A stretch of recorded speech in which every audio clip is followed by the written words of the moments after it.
ধন্যবাদ। 112 number military প্ৰাথমিক বিদ্যালয়, যিখন বিদ্যালয় 1921 চনত স্থাপিত হৈছিল আৰু স্থাপন হোৱাৰ পিছৰে পৰা এই বিদ্যালয়খনে এই বৃহৎ অঞ্চলত শিক্ষাৰ পোহৰ বিলাই 100 বছৰ অতিক্ৰম কৰিছে আৰু সেই 100 বছৰ 2021 চনতে পূৰ্ণ হৈছে।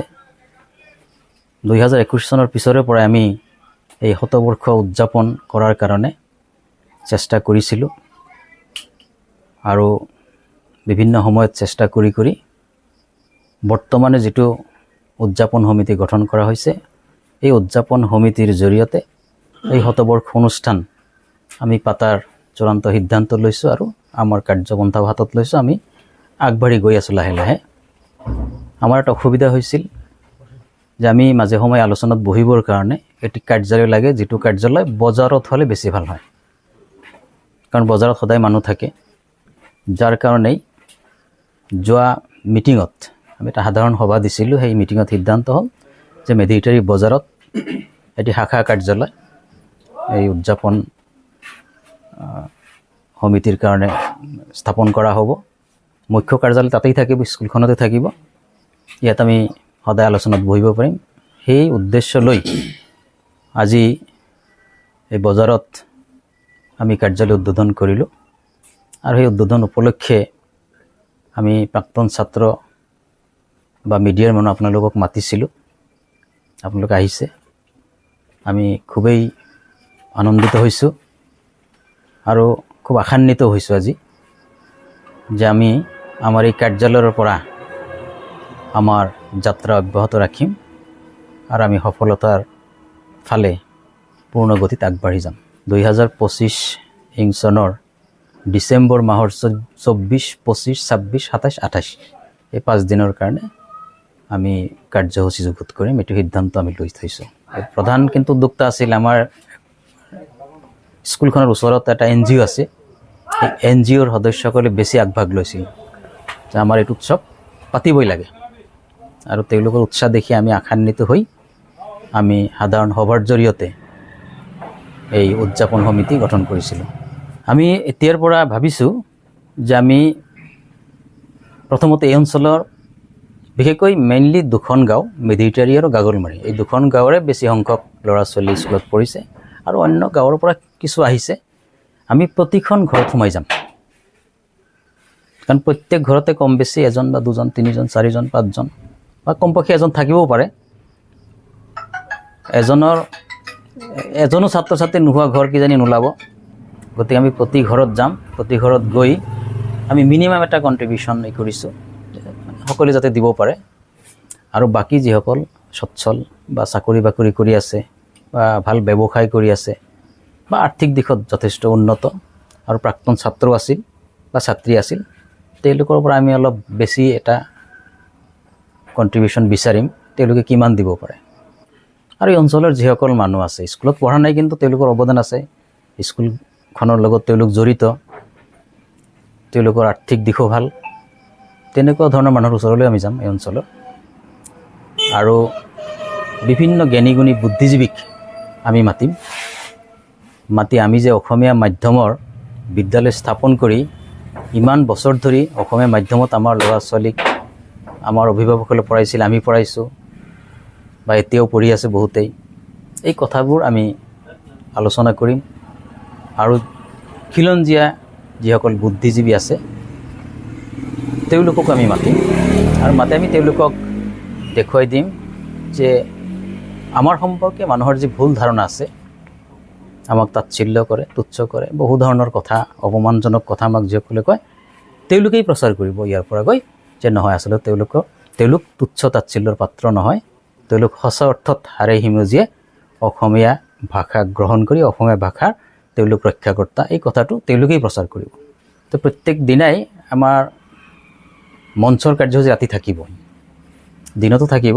প্ৰথমতে হয়তো দিন আমি খেলাৰ ব্যৱস্থা কৰিম, দিনত খেল ধেমালি হ'ব, মঞ্চৰ প্ৰগ্ৰাম কিছু কালচাৰেল প্ৰগ্ৰামটো আমাৰ চলি থাকিব প্ৰত্যেক দিন, কাৰণ আজিকালি কালচাৰেল প্ৰগ্ৰাম নাথাকিলে মানুহ তেনেকুৱা ধৰণে পোৱা নাযায়। গতিকে আমি কালচাৰেল প্ৰগ্ৰাম ৰাখিম আৰু ছাত্ৰ ছাত্ৰীসকলৰ বয়স অনুযায়ী আমি পাৰিলে কেটাগৰী কৰিম যে তেওঁলোকৰ কাৰণে বিভিন্ন প্ৰতিযোগিতা পতা হ'ব। মানে খেল ধেমালিতো শাৰীৰিক মানে দিশৰ প্ৰতিযোগিতা, বৌদ্ধিক দিশৰ প্ৰতিযোগিতা আমি পাতিম আৰু আমাৰ ল'ৰা ছোৱালীক উৎসাহিত কৰাৰ কাৰণে আমি চেষ্টা কৰিম। মানে শৈক্ষিক দিশত যাতে আৰু বেছি গতি আহে, এই অঞ্চলত শিক্ষাৰ এটা যোগাত্মক প্ৰভাৱ পৰে আৰু কোৱালিটি এডুকেশ্যনৰ ফালে ল'ৰা ছোৱালী যাতে আগবাঢ়ি যাব পাৰে, সেই দিশত আমি চিন্তা কৰি কাৰ্যপন্থা বা কাৰ্যসূচী আমি হাতত ল'ম। প্ৰাক্তন ছাত্ৰ ছাত্ৰীসকলৰ প্ৰতি এইটো আহ্বান থাকিব যে তেওঁলোকক আমি যিমান দূৰ সম্ভৱ আমি জনাবলৈ চেষ্টা কৰিম বিভিন্ন মাধ্যমত। তেওঁলোকে যাতে খুব আন্তৰিকতাৰে ইয়াত সহযোগ কৰে। কেৱল আৰ্থিকভাৱে সহযোগ কৰি ক্ষান্ত থাকিব এইটো আমি নিবিচাৰোঁ। আমি বিচাৰোঁ যে তেওঁলোকে ইয়াত সক্ৰিয়ভাৱে অংশগ্ৰহণ কৰক, ইয়াৰ এই কাৰ্যসূচীৰ অবিচ্ছেদ্য অংগ তেওঁলোক হৈ পৰক, এইটো আমি বিচাৰিম। কণ কণ ল'ৰা ছোৱালীৰ প্ৰতিভা বিকাশ সংক্ৰান্তীয় কিছু কাৰ্যসূচী নাৰাখিলে এই ল'ৰা ছোৱালীবোৰে কেনেকৈ উৎসাহিত হ'ব। গতিকে নিশ্চয় তেওঁলোকৰ কাৰণে আমি কাৰ্যসূচী তেনেকুৱা ধৰণে ৰাখিব লাগিব। এইটোতো অসম কণ্ঠ উপাধি ইতিমধ্যে পাই গৈছে আৰু কবিয়ে কৈছে যে মৃত্যুত এটা শিল্প, জীৱনৰ কঠিন শিলত অঁকা এক নিৰ্লোভ ভাস্কৰ্য। আৰু সেইটো প্ৰমাণ জুবিন গাৰ্গে কৰি থৈ গ'ল। মৃত্যুৰ যোগেদি তেওঁ বিশ্ব নাগৰিক হৈ গ'ল। আজি গোটেই বিশ্বই তেওঁৰ প্ৰতি শ্ৰদ্ধাঞ্জলি আগবঢ়াইছে। গতিকে এনেকুৱা এজন মহান শিল্পীৰ কাৰণে আমিতো অনুষ্ঠান ৰাখিবই লাগিব। শ্ৰদ্ধাঞ্জলি অনুষ্ঠান তেওঁৰ কাৰণে আমি আলোচনা অনুষ্ঠান ৰাখিম। জুবিন গাৰ্গৰ গীতৰ প্ৰতিযোগিতা সেইটো ডেফিনেটলি থাকিব। প্ৰতিযোগিতা পাতিম মানে তাত পুৰস্কাৰ থাকিব আৰু পুৰস্কাৰ নাপালে ল'ৰা ছোৱালী উৎসাহিত নহয়। মোক এতিয়া সাধাৰণ সভাপতি হিচাপে, উদযাপন সমিতিৰ সভাপতি হিচাপে মোক 112 নম্বৰ মেদিত্ৰী প্ৰাথমিক বিদ্যালয় 1921 চনত প্ৰতিষ্ঠা লাভ কৰিছিল।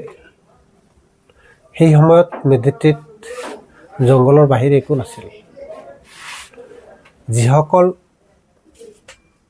অশিক্ষিত মানুহ, অশিক্ষিত বুলি ক'লে ভুল হ'ব, যদিও লিখা পঢ়া জনা নাছিলে, কিন্তু এখেতসকলে বুজি উঠিছিল যে মেদিত্ৰীত এটা প্ৰাথমিক বিদ্যালয় লাগে।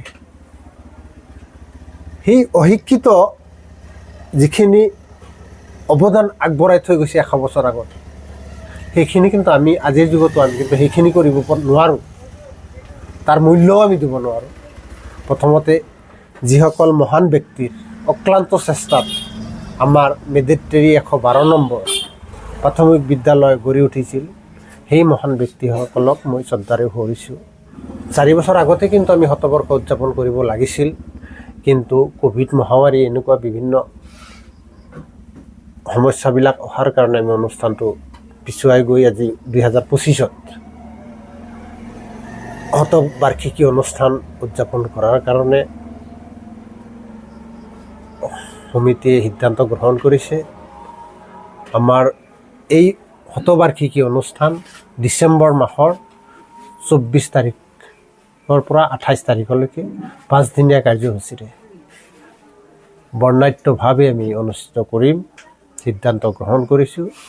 আৰু সমিতিয়ে মোক এই শতবাৰ্ষিকী অনুষ্ঠানৰ কাৰ্যকৰী সাধাৰণ সম্পাদক হিচাপে মোক নিৰ্বাচিত কৰিছে। আটাইৰে আশীৰ্বাদ লৈ এই অনুষ্ঠানটো যাতে সুস্থিৰভাৱে, সুন্দৰভাৱে আমি পাৰ কৰিব পাৰোঁ। আৰু আটাইবোৰ প্ৰাক্তন ছাত্ৰ ছাত্ৰীসকলক মই আহ্বান জনাম, ইয়াৰ জৰিয়তে আহ্বান জনাম, আপোনালোকে যিজন য'ত যেনেকৈ আছে আপোনালোকে সুখত থাকক, কিন্তু আপোনালোকে আমাৰ এই যিটো গৌৰৱ আমি শুনিছোঁ, ইয়াৰ পৰা 5 কিলোমিটাৰ দূৰৰ পৰা অহা মানুহ আমাৰ এইখন বিদ্যালয়তে আগতে শিক্ষা লাভ কৰিছে, সেইসকল ব্যক্তি কিন্তু আজি আমাৰ মাজত নাই। এই গোটেই অঞ্চলৰ মাজত মাত্ৰ আমাৰ এইখন বিদ্যালয় আছিল, যাৰ কাৰণে গৌৰৱ। আটাইবোৰ প্ৰাক্তন ছাত্ৰ ছাত্ৰীক আমাৰ এই উদযাপন সমিতিৰ লগত সহায় সহযোগিতা আগবঢ়োৱাৰ কাৰণে মই আপোনালোকৰ মাধ্যমত অনুৰোধ জনাইছোঁ।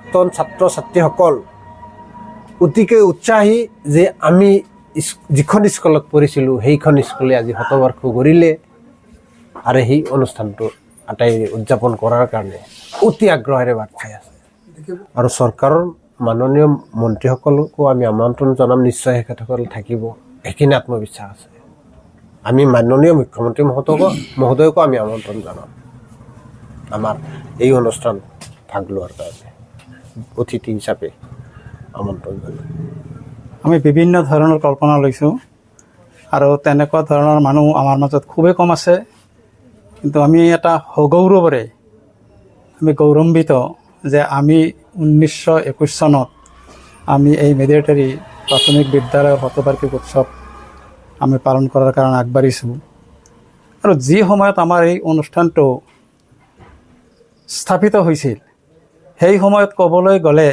আমাৰ এই অঞ্চলত জনসংখ্যা খুবেই কম আছিল আৰু শিক্ষিতৰ হাৰ খুবেই কম আছিল শিক্ষিত নাছিল বুলি আমি ক'ব পাৰোঁ সেই 5 দিনীয়া সেইটো আমাৰ এই এলেকাত এটা সমন্বয়ৰ ক্ষেত্ৰ বুলি আমি ভাবি ল'ব পাৰিম আৰু আমি এই সমন্বয়ত আমি এনেকুৱা বাৰ্তাটো আমি গোটেই অসমত আমি বিয়পাব পাৰোঁ যাতে বহুতেই আমাৰ সভাপতিজনে কৈ গৈছে যে আমাক তুচ্ছ তাচ্ছিল্যতাৰ ভাৱে কিছুমান মানুহে অচিনাকি মানুহ চিনি নাপাওঁ খিলঞ্জীয়া অখিলঞ্জীয়া বুলি তেনেকুৱা ধৰণৰ মানে কিছুমান কথা কৈ থাকে আৰু সেই কথাটো যাতে তেওঁলোকে কোনো দিনেই যাতে ক'ব নোৱাৰে আৰু এই বাৰ্তাটো আমি দেখুৱাই দিব পাৰিম যে 1921 চনত আমাৰ এই এলেকাত এখন শিক্ষা অনুষ্ঠান স্থাপিত হৈছিল আৰু সেই অনুষ্ঠানৰ আজি আমি শতবাৰ্ষিক উৎসৱ হিচাপে আমি উদযাপন কৰিব পাৰিছোঁ কৰি আছোঁ আৰু এই বাৰ্তাটো আমি গোটেই অসমত আমি বিয়পাব পাৰিম আৰু হিন্দু মুছলিম সকলোৰে আমি সমন্বয়ৰ ক্ষেত্ৰ বুলি আমি ইয়াত উপস্থিত কৰিম আৰু এই মিলাপ্ৰীতিৰ বাৰ্তাৰে আমি গোটেই অসমত এই মেছেজটো আমি দিব পাৰিম বুলি আমাৰ এটা নিশ্চিতভাৱে আমি এটা আশা কৰিছোঁ আমাৰ জিকিৰ জাৰি থাকিব আমাৰ বৰগীত থাকিব লোকগীত থাকিব এই ধৰণৰ সকলো জাতি ধৰ্ম বড়ো গীত থাকিব বড়ো নৃত্য থাকিব এনেকুৱা ধৰণৰ কাৰ্যসূচী আমাৰ হাতত বৰ্ণাঢ্য কাৰ্যসূচী এনেকুৱা ধৰণৰ আমাৰ এই অনুষ্ঠানত থাকিব আমাৰ 5 দিনীয়া কাৰ্যসূচীৰ সাংস্কৃতিক অনুষ্ঠানৰ ৰূপৰেখা আমি বনাই আছোঁ অসমৰ ভিতৰত এটা বাচকবনীয়া সাংস্কৃতিক অনুষ্ঠান হ'ব ইয়াত আমাৰ 100 বছৰীয়া ঐতিহ্য পৰম্পৰা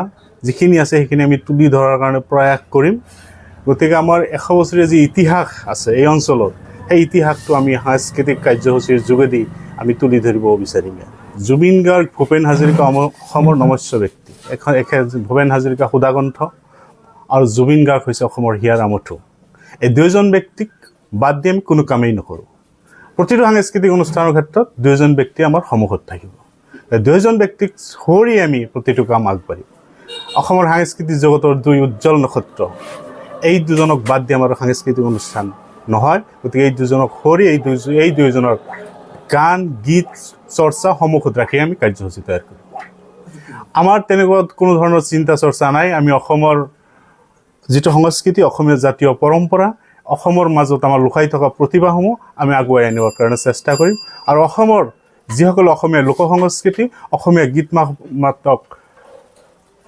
আগুৱাই লৈ গৈ আছে তেখেতসকলক আমি অগ্ৰাধিকাৰ দিম গতিকে আমাৰ সম্পূৰ্ণ সাংস্কৃতিক কাৰ্যসূচী এটা সম্পন্ন কৰিবলৈ হ'লে অসমৰ জাতীয় জীৱনত চলি থকা অসমৰ বিভিন্ন জাতি জনগোষ্ঠীৰ মাজত যিবিলাক ৰীতি নীতি সাংস্কৃতিক আচাৰ ব্যৱহাৰ আছে সেইখিনি আমি আমাৰ সাংস্কৃতিক কাৰ্যসূচীৰ জৰিয়তে প্ৰতিফলিত কৰিম আমি সংস্কৃতি প্ৰেমী মানুহক আহ্বান জনাম 24, 25, 26, 27 আৰু 28 ডিচেম্বৰত আমাৰ মেধিতেৰী প্ৰাথমিক বিদ্যালয়ৰ যে 100 বছৰীয়া জয়ন্তী অনুষ্ঠান অনুষ্ঠিত হ'ব তাত আপোনালোকে আহক আমি যি সাংস্কৃতিক কাৰ্যসূচী প্ৰস্তুত কৰিছোঁ তাক উপভোগ কৰক আৰু আমাৰ এই 100 বছৰীয়া বিদ্যালয়ৰ যি জয়ন্তীৰ সাংস্কৃতিক অনুষ্ঠান এইটো ৰাইজৰ মাজত আপোনালোকে লৈ যাওক